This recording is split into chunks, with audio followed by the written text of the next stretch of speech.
All right. So first thing, I would like to thank all of you wonderful people for being forced to listen to me.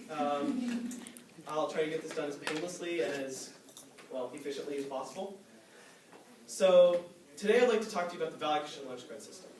So as you can see here, my thesis is that Valley Christian schools should eliminate the lunch card system.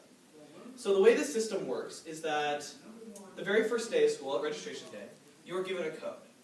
What you do is you go online, you put the code in, then you put in whatever money you want to put in on the card, and then the next day, what you do is you go up to your lunch window or whatever, and you scan your code or type in your PIN, and then you get your food.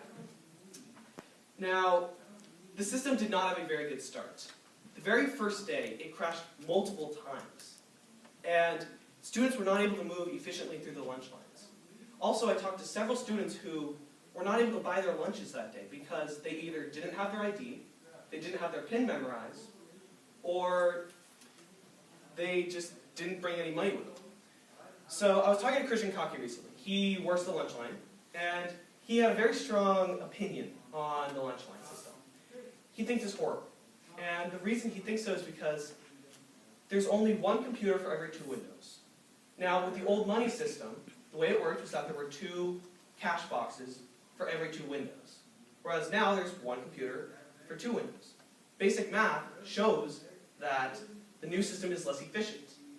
He also said that it's unreliable. It crashes multiple times, almost every single lunch period, and it allows for human and computer error.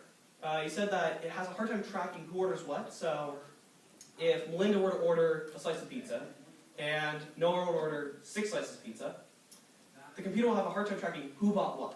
So you could have Noah buying 1 slice of pizza and Melinda buying 6 slices of pizza. That just doesn't work.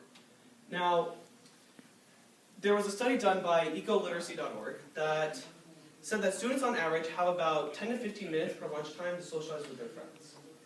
Now you may be wondering, how does this kind of tie into my topic? The reason it ties in is because our students have about 10 to 15 minutes. That's not a lot of time.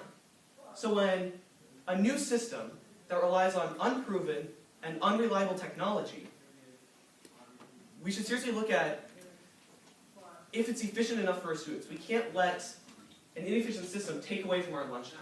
We need that time. We have 30 minutes a day, and we can't have more of it taken up by waiting in the lunch lines. So to kind of close up and conclude. So I believe that Valley Christian schools should eliminate the lunch card system and replace it with the old money system. As I said before, the reasons for this are that it's inefficient, it's unreliable, it relies on unproven technology, and it allows for too much margin of error. So for this reason, I believe that Valley Christian schools should eliminate the lunch card system. Thank you.